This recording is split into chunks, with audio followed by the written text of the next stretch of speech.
গরু আপনাদের মাতা, হাটে কেন বিক্রি করতে এসেছেন? আপনাদের গরু আমরা নেব না, এই কথা বলে এক হিন্দু সম্প্রদায়ের ব্যক্তিকে হাট থেকে ফিরিয়ে দিলেন এক মুসলিম যুবক। ঘটনাটি ঘটেছে দক্ষিণ বারাসাতের একটি গরুর হাটে।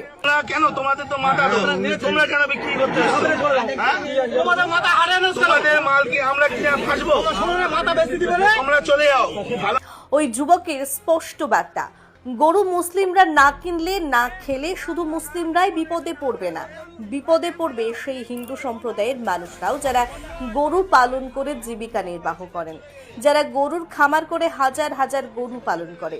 সেই ঘোষ সম্প্রদায়ের মানুষরাও ক্ষতির মুখে পড়বেন।